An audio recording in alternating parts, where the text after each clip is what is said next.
La defensa. Buenas tardes a los señores del tribunal. Disculpe, puede continuar. Buenas tardes a los señores del tribunal, a las señoras del Ministerio Público, al público presente. La defensa de representación de don Hugo Lavolpe concluye de la siguiente manera. Les presentamos al inicio de este proceso y de esta audiencia, les indicaba la defensa que teníamos la posibilidad de que el Estado no estaba legitimado para poder juzgar a una persona que de previo a este proceso efectivamente era una persona enferma. Y más allá y para el conocimiento de los señores jueces, que de paso sé que lo tienen con perfección, es que no tiene la capacidad ni el conocimiento al momento de cometer los hechos investigados que aquí se tienen hoy como acusados por el Ministerio Público. Es interesante partir de varias proposiciones fácticas que hasta este momento el Ministerio Público no puede probar. Invita incluso al tribunal a que haga valoraciones cuando no debe olvidar que en cualquier sistema productivo donde se investiga un hecho, la responsabilidad de la carga de la prueba es exclusiva y absolutamente de ellos. Si algo no se prueba es porque la prueba no demostró que efectivamente se pudieran cumplir con esos presupuestos y efectivamente el resultado que vamos a tener es otro. Para iniciar estas conclusiones, hemos escuchado a Hugo Lavolpe manifestar toda su lamentable trayectoria familiar, emocional y adictiva a un problema de una droga social que se llama alcohol, además de ser un paciente psiquiátrico, dentro del cual, no por lo que don Hugo ha manifestado el día de hoy, que es veraz, que es cierto, que es efectivo, sino porque hemos tenido un testigo que, quiera su nombre, siendo un poco imparcial, como ha sido el caso de la psiquiatra forense, ha venido a manifestar y a poner como punto de partida dos cosas importantes. Primero, el Ministerio Público, desde que hace su alegato de apertura, tiene contradicciones en el mismo.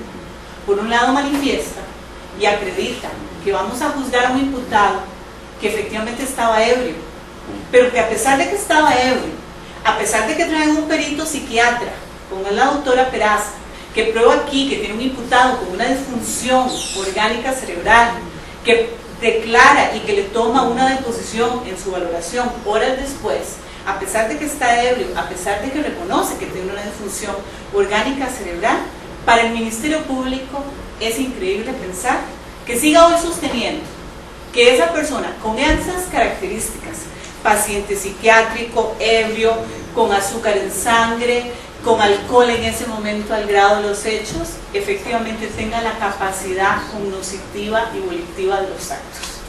Sería importante desde ya que el tribunal cuestionase si una persona está tomada, si una persona es hipoglicémica y si una persona, además de esas pacientes psiquiátricas, tendrá la misma capacidad cognitiva de quienes nos encontramos hoy en esta audiencia oral pública. Evidentemente eso no es cierto. Y desde ese momento, entonces pensaríamos en otra situación. Don Hugo ha manifestado desde un inicio que él tiene problemas familiares muy serios, que tiene una vida familiar confrontada, y así lo han dicho los dos peritos calificados que vienen el día de hoy, a manifestar que efectivamente de conformidad a sus problemas familiares, él empieza desde siendo un niño a tener problemas. Eso lo conduce a ser un alcohólico y a tener ciertos ingresos en el Hospital Nacional Psiquiátrico por los padecimientos que él sufre. Don Hugo manifiesta también aquí, y ese hecho y ese presupuesto fáctico no han podido desacreditarlo, es que para ese momento en que lamentablemente este hecho ocurre, él tiene una discusión familiar, su segunda esposa inclusive lo amenaza con que lo va a denunciar, él le quita todas sus cosas personales, y él, en una situación estresante, agobiante por los problemas familiares que ha tenido, se decide entregar sus cosas, irse desesperado a tomar a un lugar donde habitualmente era cliente y donde habitualmente iba. Había que preguntarse, porque sigue también sin contestar el Ministerio Público, ¿cuál es la situación provocada, inicial, presupuestada, premeditada, en que podríamos cuestionar si don Hugo tenía ese ánimos mecandi si para ese día tenía la intención de querer darle muerte a alguien. Y esa situación del Ministerio Público sigue sin saciarla, sin comprobarla, ni con sus múltiples peritos. Es posible pensar, como señalaban las señoras del Ministerio Público, cuál es la motivación que tiene don Hugo ese día. ¿Don Hugo tiene algún deseo de provocarle un daño a alguien? Absolutamente. Tan es así que se va de su casa, tan es así que acepta que su esposa le diga que se retire para evitar los problemas familiares. Se va a un lugar conocido, por desgracia choca un vehículo de una persona que no conocía, de una persona que no era su amigo, que no era su enemigo, que inclusive le pide perdón. Y aquí hemos tenido a la licenciada Roxana Ulate, que es enfermera, que trabajaba en un Instituto Nacional de Seguros y que, a diferencia de cualquier testigo normal, tiene una condición que la defensa apunta desde este momento, que tiene una condición de un testigo experto que tiene un conocimiento más allá de cualquier persona normal. Y ha dicho la licenciada en enfermería que efectivamente lo nota a don Hugo Lavolpe al momento del accidente extraño, drogado o ebrio, que inclusive lo comentó con el galeno, que tenía conocimiento, me imagino, también de la medicina al momento de los hechos, y que lo comentan de manera rápida. El tribunal tendría que tener por probado, y así sé que lo tiene, ¿cuál discusión hubo? Si es que doña Roxana ha venido a decir aquí que ahí no hubo ninguna discusión, que ni uno gritaba ni el otro contestaba, que por el contrario el señor Hugo Lavolpe se bajó de su carro, le pidió disculpas, le pedía que le perdonara y que él se iba a hacer cargo efectivamente de los gastos y los daños que se habían ocasionado. Habría que preguntarse, porque la respuesta es obvia, lógica y categórica. Si una persona, en el pleno uso de sus facultades, hubiese tenido la intención homicida, si hubiese bajado acaso a conversar con la víctima, o es que acaso hubiéramos tenido una o varias víctimas el día de los hechos. Esa situación, lo único que me responde a mí, no es que cuando una persona pide perdón en un lugar de los hechos es porque tiene capacidad cognitiva y volitiva. Si las reglas de la lógica y la experiencia lo que dicen es que nadie quiere hacerse responsable de sus actos, y que por el contrario, cuando hay un choque lo que la gente se discute es que la responsabilidad no es mía sino del otro. Y esto es irracional, esto es ilógico, y esto responde a una persona que viene sumando las situaciones familiares, que viene sumando un estrés, que suma además un etilismo y que suma además una condición psiquiátrica que en ese momento tiene.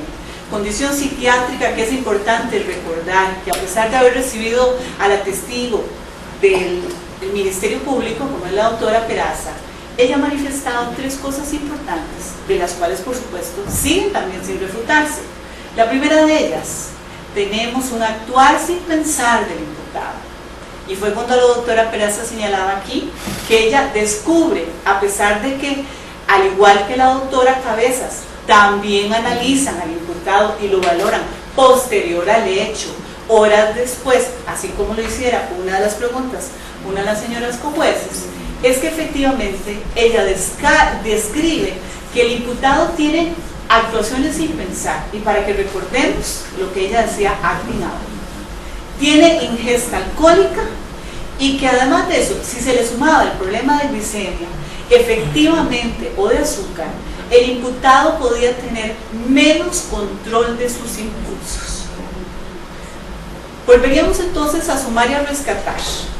¿Cómo es que puedo yo descartar que si tengo a una enfermera que describe una conducta inusual, que tengo un estado que el imputado no provocó, de una persona desconocida, además lo tengo enfermo, tiene una enfermedad de alcoholismo, tiene una condición de azúcar, tiene un actuar sin pensar?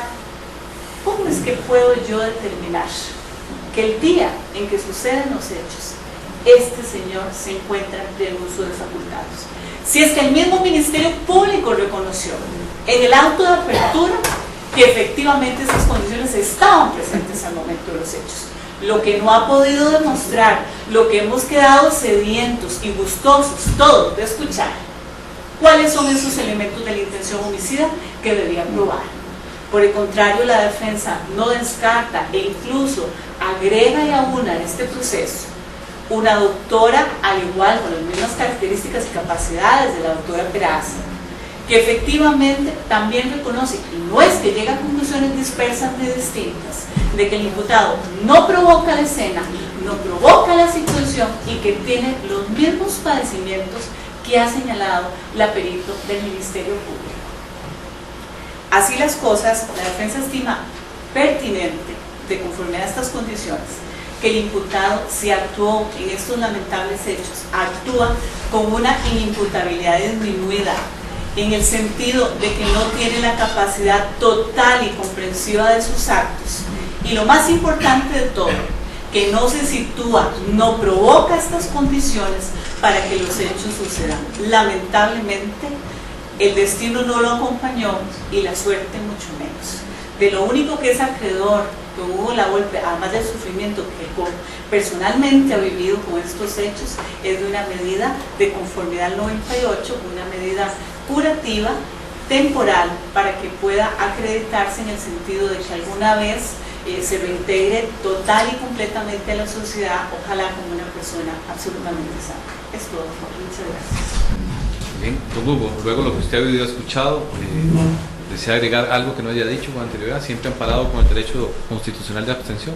No, señor. Bien, vamos a cerrar la audiencia. El tribunal se va a retirar a deliberar.